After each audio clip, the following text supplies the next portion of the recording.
আসসালামু আলাইকুম। ৩ তারিখ একজন বিডিআর সদস্য আমার কাছে আসলেন জেলখানায় বনফুল অফিসে। একটা ফলের ঝুড়ি মাথায় নিয়ে আসলেন। তো ফল বিক্রেতা সেজে আমার কাছে এসে বলছেন, তারেক ভাই, আমাদের মনে হচ্ছে শেখ হাসিনার পতন হবে, আপনারা মনে হয় বের হয়ে যাবেন। হ্যাঁ, এবং আমি তো কাছে আসছি, এই যে শীঘ্র দাঁড়ায় আছি, হঠাৎ করে সে বসে গেল এবং আমার পা ধরলো, ধরে বলতেছে, ভাই, আমরা কোনো সেনা অফিসারকে হত্যা করিনি, আমাদেরকে মিথ্যাভাবে ফাঁসানো হয়েছে, আপনারা বাইরে একটু গিয়ে আমাদের কথা বলবেন, আপনারা বের হবেন। মানে উনি এমনভাবে বলতেছে, ওনার চোখ মুখ দেখে মনে হচ্ছিল যে আসলেই শেখ হাসিনার পতন হবে। ৩ তারিখে উনি এসে বলতেছে, এবং বছরের পরে বছর জেলে আছে, সুঠম দেহ, লম্বা চড়া, ফল বিক্রেতা হিসেবে মানে হয়ে আমার সেলের সামনে এসে আমার এরকমভাবে পা ধরে গেছে, বলছে আমাদের কথা একটু বলেন। তো আমি জেল থেকে বের হওয়ার পর থেকেই বারবার কথা বলছি এবং আতঙ্কে থাকি যে আমি না আবার সেনাবাহিনীর বিরুদ্ধে বলছি। হ্যাঁ, কারণ একটা গুজব রটে গেছে, দেখেন কি ন্যারেটিভটা দাঁড় করাইছে, বিডিআর হত্যাকাণ্ড, মানে সেনা অফিসারদেরকে বিডিআর হত্যা করেছে।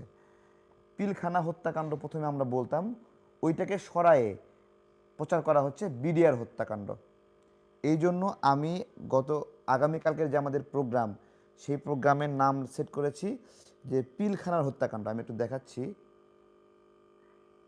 এই যে পিলখানার হত্যাকাণ্ড, এটা আমাদের আগামীকালের প্রোগ্রাম এটা, ঠিক আছে?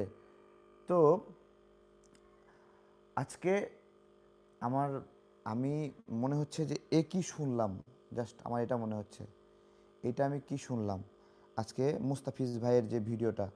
জেনারেল ওয়াকার, আমি আবার বলতেছি স্যার, আপনি এই 25শে ফেব্রুয়ারি 2009 সালে ব্যাটালিয়নের প্রথম আপনি নিজে সহ পিলখানা গেটের ওখানে ছিলেন। আমার কাছে ফার্স্ট হ্যান্ড সাক্ষী আছে, আপনি যদি চ্যালেঞ্জ করেন আমাকে, ওই সাক্ষীকে আমি লাইভে আনতে পারবো, যে আপনার পাশে ছিল, আপনাকে তারেক সিদ্দিকে ফোন করে বলে দিছে যে ওখানে কোনো অপারেশন করা যাবে না, আপনি তখনও পারেন নাই, বাট এখন ইউ আর দ্য অথরিটি। আপনি ভালোভাবেই জানেন আমাদের পিলখানাতে যে সমস্ত ফ্যামিলিগুলো ওখানে ছিল, দে ওয়্যার ভায়োলেটেড।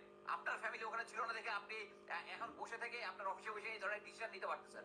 ভারতের লোকজন ছিল, হিন্দি ভাষায় কথা বলতেছে, যে সমস্ত ওয়েপন ইউজ করছে, কিছু কিছু অস্ত্র পাওয়া গেছে, বাইনোকুলার পাওয়া গেছে, এগুলা বাংলাদেশ আর্মি বা বিজিবি ইয়ে করে না। এগুলোর সমস্ত এভিডেন্স দেওয়া ছিল জাহাঙ্গীর স্যারের কাছে, জাহাঙ্গীর স্যার ওগুলো গায়েব করে দিয়েছে। জেনারেল ওয়াকার এখন পর্যন্ত গুম খুন এবং এগুলোর সাথে যারা যারা জড়িত, ইভেন পিলখানার সাথে যারা যারা জড়িত, আমি যে সমস্ত অফিসাররা ওখানে ছিল, জেনারেল ওয়াকার, আপনি যদি এই কমিশন একটা নতুন করে গুম খুনের ব্যাপারে না করতে পারেন, আপনার সেনাবাহিনী আপনার বিরুদ্ধে দাঁড়াবে। আমি জাস্ট এক টানে অনেকগুলো কথা উনি বলে ফেলেছে বর্তমান সেনাপ্রধানকে কেন্দ্র করে, এবং বিডিআর হত্যাকাণ্ড বা পিলখানা হত্যাকাণ্ডের কমিশন কেন গঠিত হচ্ছে না তার একটা সারমর্ম এবং সারাংশ দিয়ে গেছে। আমি আসলে এই দেশের মানুষ না, পিলখানা হত্যা নিয়ে একটা আশা বেঁধেছিল যে শেখ হাসিনার আমলে বিচার হবে না, আমরা যদি কোনোভাবে যদি এই সরকার পরিবর্তন করতে পারি তাহলে হয়তো বা পিলখানা হত্যার বিচার হবে। কিন্তু ধরেন এই মানে কি বলবো, আশ্চর্য যে আদালত দিয়ে একটা বিষয় সরায় নেওয়া হলো আদালতের আদেশে, যে এইটা আদালতে মামলা চলমান আছে। আজকে আমি বলবো যে মামলাগুলো চলমান আছে সেই মামলাগুলোতে কাদেরকে ফাঁসানো হয়েছে, আসামি কারা, এবং সেই মামলা দিয়ে সত্যিকার ঘটনা উদ্ঘাটন সম্ভব কিনা। আপনাদেরকে বলি, সত্যিকারের উদ্দেশ্যে যারা হলো কালপ্রিট, যাদের বিবাদী হওয়ার কথা, তারা যদি বিবাদী না হয় কোনো একটা মামলায়, তাহলে ওই মামলার বিচার কোনো দিন গন্তব্যে পৌঁছাবে? জাস্ট হ্যাঁ এবং না। মানে আপনার ভাইকে হত্যা করেছে যে, তাকে বাদ দিয়ে অন্যদেরকে আসামি করা হয়েছে, তাহলে এই মামলার গন্তব্য কোনো দিন খুনির কাছে পৌঁছাবে? বিডিআর হত্যাকাণ্ডের ঘটনা সেম একইভাবে, যারা খুনি তাদেরকে বাদ দিয়ে নিরীহ বিডিআর জওয়ানদেরকে আটক করে রাখা হয়েছে, তাদের চোখের দিকে তাকানো যায় না। চোখের দিকে আমার পা ধরে বসছে ফল বিক্রেতা হয়ে এসে জেলখানায় যখন ছিলাম। তারেক ভাই আমাদের বিষয়ে কথা বলবেন। জেল থেকে বের হয়ে আসার পরেও আমাকে অনেকবার চিরকুট পাঠিয়েছে যে আমাদের বিষয়গুলো বলেন, আমরা এরকম না, আমরা খুন করতে পারি না, আমাদের দেশের সন্তানকে খুন করতে পারি না। যে জিনিসগুলো পাওয়া গেছে, ইন্ডিয়ান উইপেন্স পাওয়া গেছে, এই আলামতগুলো জমা দেওয়া হয়েছিল। আজকে কি বললো মুস্তাফিজ সাহেব, যে বর্তমান স্বরাষ্ট্র উপদেষ্টা জাহাঙ্গীর সাহেবের কাছে এই আলামতগুলো জমা দেওয়া ছিল। এই আলামতগুলো যদি ওনার কাছে জমা দেওয়া থাকে, সমস্যা কোথায়?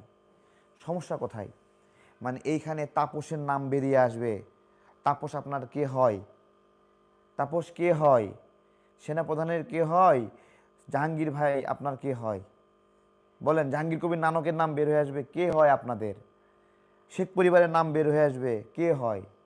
আজকে একটা প্রশ্ন করছি, আপনারা নিজ উদ্যোগে শেখ পরিবারের প্রত্যেকটি সদস্যকে যারা গণহত্যায় অভিযুক্ত তাদেরকে পার করে দিয়েছেন আপনাদের উদ্যোগে। হ্যাঁ, কিছু কিছু আওয়ামী দোসররা, সন্ত্রাসীরা, শেখ পরিবারের লোকেরা সাংবাদিকদের গাড়িতে গেছে, আর কিছু কিছু সেনাবাহিনীর গাড়িতে পার হয়েছে একবারে সীমান্ত পর্যন্ত নিজ উদ্যোগে। যেভাবে শেখ হাসিনাকে হেলিকপ্টার করে পার করে দিয়েছেন, সেইভাবে এই আওয়ামী দোসরদেরকে গাড়িতে করে পার করে দেওয়া হয়েছে। আপনারা দিচ্ছেন, আপনাদেরকে এই অধিকার দিছে এই কম্প্রোমাইজ করার। 2000 মানুষকে হত্যা করেছে, আরো কত মানুষকে হত্যা করলে একটা মানুষকে বিচারের সম্মুখীন করা ন্যায়সঙ্গত হয়? কত মানুষকে? মুস্তাফিজ ভাই যেভাবে মানে ভিডিওটা দিয়েছেন, আসলে আমার মনটা খারাপ হয়ে গেছে। আমার মনটা খারাপ হয়ে গেছে। আমার মনটা একদম খারাপ হয়ে গেছে। জাস্ট আমি জানি না এটা আপনারা কে শুনছেন। যেহেতু বলেছে যে 2টা মামলা চলমান, অতএব আরেকটা কমিশন গঠন না করার জন্য। Bullshit, bullshit. সবচেয়ে আমি অবাক হয়েছি যে এই যে পিলখানা হত্যাকাণ্ড নিয়ে যে এটা নিয়ে যে আলোচনা এবং এটা নিয়ে যে কাজ করতে হবে, আমরা যারা রিটায়ার্ড অফিসার আছি, যারা ভিকটিম ফ্যামিলি আছে, স্পেশালি যারা শাকিলের ছেলে রাকিন, এরা প্রত্যেকেই খুব তৎপর ছিল। সবচেয়ে অবাক কাণ্ড, এই ঘটনার এই ঘোষণা দেওয়ার আগের দিন আমি একজন অফিসারের সাথে কথা বলতেছিলাম যে একটু দেখো তো, ওদেরকে পুশ দিতে বলো, ওদেরকে একটু পুশ দিতে বলো, যে এটা এখনো একটা কমিশন কেন গঠন করা হলো, এখন পর্যন্ত 2 থেকে 3 বার হচ্ছে। তো অফিসারটা বললো, স্যার আমি একটু খোঁজ নিয়ে জানাচ্ছি। হঠাৎ করে এরপরেই জাস্ট ঘন্টা 2 পরে দেখেছি করতে পারে। তারপর আমি আরেকটু খোঁজ নিলাম, আরেক অফিসার বললো যে 2জন অফিসারের ছেলে, ওয়ান ইজ রাকিন, যারা শাকিলের ছেলে, এবং তারা নাকি এখন কনভিন্স যে আর কোনো মামলা করার দরকার নাই। তার মানে আপনারা বুঝতে পারতেছেন যে এই ছেলেগুলাকে কি পরিমাণ প্রেশার দেওয়া হয়েছে এবং এই ফ্যামিলিগুলাকে কিভাবে প্রেশার দেওয়া হয়েছে। তারা এখন মনে করতেছে যে আর কোনো মামলা করার দরকার নাই। এইটা আমি পোস্ট দেওয়ার পরে একজন আমাকে আমার ইয়ার মধ্যে একটা, যারা আসিফ নজরুলের 2021 সালের একটা স্ট্যাটাস দিল যে এই দিনই বাংলাদেশের মানে পিলখানা হত্যাকাণ্ডের সূচনা হয়েছিল, যারা যারা আছে তাদের প্রতি ট্রিবিউট জানাইলেন উনি। তারপরে বললে যেদিন বাংলাদেশের সময় আসবে, আমি লাইনটা লিখে রাখছিলাম একদম, লিখেছিল হচ্ছে একদিন যেদিন পিলখানা, আচ্ছা ওটা লিখে নেই, আমি এটার ইয়াতে দিয়ে দিব। সেটা হচ্ছে যেদিন বাংলাদেশ সেরকম সুযোগ হবে, এটার আবার পুনরায় বিচার হবে। তো 2021 সালে আপনি যে কথাটা বলেছিলেন, এটা তো এখন আর বিশ্বাস করেন না আপনি, তাই না? কারণ এখন তো আপনিই তো মেইন ম্যান।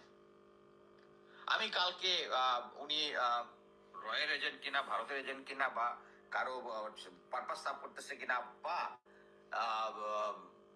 ইলিয়াস হোসেনের এটার মধ্যে কতটুকু আমি নিব কতটুকু নিব না, আমি এটা কালকে গিয়া করবো। কারণ এটা নিয়ে আমি অ্যাকচুয়ালি গত 1 সপ্তাহ আমি পার ডে। সরিষার ভিতরে ভূত। আপনাদেরকে একটা কথা বলি, আমাদের সামরিক সদস্য বা সেনা সদস্য সাবেক যারা আছেন, বড় ভাই, তারা আমাদের সাথে যোগাযোগ করছেন, কথাবার্তা বলছেন, বা বাংলাদেশের নাগরিক যারা যোগাযোগ করছেন, সবার একটা প্রত্যাশা ছিল এই সময় এটা উপেক্ষিত হবে না, অন্তত সেই সময়, এই সময় এসে উপেক্ষিত হবে না। আজকে একটা কথা বলি, এই সময়ে রিক্সাওয়ালারা, অটো রিক্সাওয়ালারা মিছিল কইরা তাদের অটো রিক্সার অধিকার আদায় করছে। আপনাদেরকে একটা জিজ্ঞাসা, আমরা কি আমরা কি পিলখানা হত্যার বিচার দাবিটা আদায় করতে পারবো না? এইটা এইটা এইটা শুধু বইলে আপনাদেরকে আমি এই জিজ্ঞাসাটা রাখছি যে আমরা কি এটা পারবো না? আগামীকালকে 3:30টায় জাতীয় প্রেস ক্লাবে আমরা একটা প্রোগ্রাম কল করেছি, অবস্থান কর্মসূচি, পিলখানা হত্যাকাণ্ড পুনঃতদন্ত চাই। এই পুনঃতদন্তের দাবিতে আমাদের অবস্থান কর্মসূচি আমরা আমরা হলো 3:30টায় আগামীকালকে আমরা দাঁড়াবো।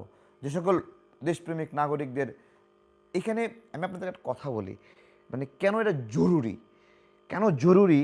প্রথমত, বাংলাদেশ নামের যে রাষ্ট্র, এই রাষ্ট্রের বিরুদ্ধে পার্শ্ববর্তী একটা রাষ্ট্র ষড়যন্ত্র করেছে, সেই দেশের ভেতরে ঢুকে সেখানে সেনা অফিসারদেরকে হত্যা করেছে। এইটা ভারত নামের একটা রাষ্ট্র এই ধরনের একটা কলঙ্কজনক ঘটনা ঘটিয়েছে, এবং এই রাষ্ট্র বিষয়ে এই ঘটনা বিশ্বব্যাপী যদি জানাজানি হয়ে যায়, তাহলে সারা বিশ্বের কোথাও এদের সেনাবাহিনী, এদের গোয়েন্দা বাহিনী কেউ কোথাও প্রশ্রয় পাবে না এবং এদের বিরুদ্ধে নিষেধাজ্ঞা দেবে। এই একটা কারণে এই যে বিক্রম মিশ্র বাংলাদেশে আসছিল, এসে সে গোপন মিটিং করেছে, গোপন মিটিং করে এটা যেন না প্রকাশ পায় সেই জন্য আইসা কলকাঠি নেড়ে গেছে। আমার কথা, এই বাংলাদেশ তো এখন হাসিনার বাংলাদেশ না, নাকি হাসিনার বাংলাদেশ? কিভাবে ব্যাখ্যা করবেন বলেন? যদি হাসিনার বাংলাদেশ না হয়, তাহলে এইখানে বিক্রম মিশ্র এসে কিভাবে প্রভাব খাটায়? আমি জিজ্ঞাসা করছি আপনাদের, আপনারা তার কাছে কিভাবে ধরা? জিজ্ঞাসা করছি, কে কে ধরা তার কাছে? উত্তর দিবেন আপনারা। তার কাছে কে কে ধরা বলেন? কেন বিডিআর বিদ্রোহ অথবা পিলখানা হত্যাকাণ্ড, যেটা, এটাকে আমি বিডিআর বিদ্রোহ বলবো না, পিলখানা হত্যাকাণ্ড, ভারতীয় রয়ের হত্যাকাণ্ড, এই হত্যাকাণ্ডের ফলে এটা যদি ভারত যদি এই হত্যাকাণ্ড ঘটায়, তো এখানের বাংলাদেশের নাগরিকদের সেই বিচার করতে, সেই আইডেন্টিফিকেশন, সেই ডিক্লারেশন দিতে সমস্যা কোথায়? সমস্যা কোথায়? নাকি আপনাদের কেউ কেউ জড়িত? বলেন এবার সমস্যা কোথায়? আজকে এইরকম শুনতে হলো গতকালকে যে যারা খুন হয়েছে তাদের সন্তানদেরকে একটা ভালো একটা স্কুল কলেজে পড়তে দেয় না, পর্যন্ত আইএসবিতে অফিসার হিসেবে নিয়োগ পাবে সেই সুযোগ দেয় না, সেখানে নিষেধাজ্ঞা জায়গায় জায়গায় জায়গায় জায়গায়। আমরা জানতে চাচ্ছি কেন এটা, কেন কেন একজন নিহত সেনা অফিসারের সন্তান আর্মি হতে পারবে না, আর্মি অফিসার হতে পারবে না? কি সমস্যা? ভয় পাচ্ছেন কেন? সে খুঁজে বের করবে তার বাবার হত্যাকাণ্ডের রহস্য, এজন্য তাকে সেনাবাহিনীর ভিতরে চাকরি নিতে দিবেন না, এই তো। আরো আগামীকালকে 3:30টায় যাদের মনে ভালো লাগে আপনারা আসবেন জাতীয় প্রেস ক্লাবে। আমরা এখানে অবস্থান করব এটার তদন্ত কমিশন গঠন করার জন্য। যে ঘটনাগুলো বের হয়েছে এগুলো মানার মতো না। আজকে আবারও একটা কথা বলি, জাহাঙ্গীর সাহেবকে বলছি, আমার গ্রেপ্তার করবেন, কইরেন কইরেন। চুপ্পুর পদত্যাগের ইস্যুতে আমাকে নাকি গ্রেপ্তারের সিদ্ধান্ত নিয়েছিল একজন উপদেষ্টা জানাচ্ছে। চুপ্পুর পদত্যাগের ইস্যুতে যে আমরা ঘেরাও দিছিলাম, হ্যাঁ, ওই ঘেরাওয়ের সময় এই সমন্বয়করা যাইয়ে আমাদেরকে থামাই দিছিল, আমাদের প্রোগ্রাম নষ্ট করে দিয়েছিল। আজকে জিজ্ঞাসা করছি, ওই দিন চুপ্পুর বাসভবনের সামনে তোমরা গিয়ে বলছিলা যে 2 দিনের মধ্যে চুপ্পু পদত্যাগ করবে, আপনারা প্রোগ্রাম বন্ধ করেন। 2 দিন শেষ হয়ে 2 মাস পড়তে যাচ্ছে, হ্যাঁ, চুপ্পু পদত্যাগ করেনি কেন? আমাদের প্রোগ্রাম কেন নষ্ট করছিলা? হ্যাঁ, আজকে আবার একজন বলছে যে আসিফ নজরুলের অফিস ঘেরাও করবে, হ্যাঁ, অফিস ঘেরাও করবে তারা।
এই যে দেখেন, এই যে দেখেন রায়েরবাগে গিয়ে ফুল দিচ্ছে, হ্যাঁ, ছাত্রলীগ নেতা। ওই দিন গুলি করে হত্যা করছিল। ওদেরকে বাইরে রাখছেন কেন বলেন? এদেরকে বাইরে রাখছিল কেন কেন বলেন? কেন বাইরে রাখছিলেন? এদেরকে বাইরে কেন রাখছিলেন? এই যে দেখেন গুলি করতেছে। এই আমরা যে লড়াই করছি, এই লড়াই দেখেন, এই যে ভাই দেখেন, উনি দেখেন, এই যে মাথায় কড়াই, হাতে ঢাকন, রুটি বলার বেলুন, এগুলো নিয়ে গেছে। হ্যাঁ, আমাদের আরও লড়াইয়ের কত কত ছবি ভিডিও আছে, যেগুলো যেগুলো দেখাবো না এখনও আমরা ভরসা পাই না। কখনো নির্বাচিত সরকার আসলে তখন আমরা নিজেরা জমা দেব, যে দেখেন আমরা কেমন করে লড়াই করছি, আমাদের লড়াইটা কেমন ছিল, যে আমরা কতটুকু নির্ভীকভাবে লড়াই করছি, আমরা ওই দিন দেখাবো। এখনও ভরসা পাই না। কেন? ওই যে পাসপোর্ট অফিসের ডিজি নুরুল আলম, সে পুলিশ সদস্য, ওই যে আবদুল্লাহিল কাফিকে পাসপোর্ট প্রদান করেছে 4 ঘন্টার ব্যবধানে। আবেদন করছে 4 ঘন্টার মধ্যে, নকল কাগজ তৈরি করে দিয়ে দিছে পাসপোর্ট। শিরিন শারমিনের পাসপোর্ট দিয়ে দিছে। ওই ডিজি এখনও চাকরি করতেছে। আমার স্বরাষ্ট্র উপদেষ্টাকে জিজ্ঞাসা, জাহাঙ্গীর সাহেব, আপনি উত্তর দিবেন আপনি, যে কেন ও এখনও চাকরি করতেছে ওখানে, বলেন। তাকে রাখার উদ্দেশ্য কি বলেন? রহস্য কি? কেন পাসপোর্টের ডিজিকে এখানে রাখা হয়েছে এখনো? আমরা যাক, কালকে সবাই আসবেন ইনশাল্লাহ, দেখা হবে জাতীয় প্রেস ক্লাবে। রিক্সা চালকরা তাদের দাবি যেহেতু আদায় করতে পারছে, আমরা সবাই মিলে এই বিডিআর বিদ্রোহের ঘটনা আদায় করতে পারবো না? পিলখানা হত্যাকাণ্ড, রয়ের সম্পৃক্ততা, ভারতীয় নাগরিকের সম্পৃক্ততা, হাসিনার পরিবারের সম্পৃক্ততা, শেখ পরিবারের সম্পৃক্ততা বের করতে পারবো না? দোয়া করেন ইনশাল্লাহ, দোয়া করেন। আমাদের সাথে মশকরা শুরু হয়েছে, মশকরা। এই যে দেখাচ্ছি, দেখেন, এই যে চেনেন নিয়ে রে, দেখাচ্ছি, এই দেখেন, হ্যাঁ, এই যে দেখেন, এই যে দেখেন, এটাকে চেনেন? এটা কর্নেল ইব্রাহিম, দালাল। এই দালালদের সাথে এই দেখেন ভদ্রলোকরা সেখানে গিয়ে ছবি তুলতেছে। আমি জানি না এগুলো কেন করতেছেন আপনারা। এই যে কর্নেল ইব্রাহিম দেখেন, চেনা যায়? হ্যাঁ, স্মৃতিসৌধে গেছে, যাইয়া খিচ মাইরা ছবি তুলতেছে। তামাশা আমাদের সাথে, তামাশা হচ্ছে তামাশা।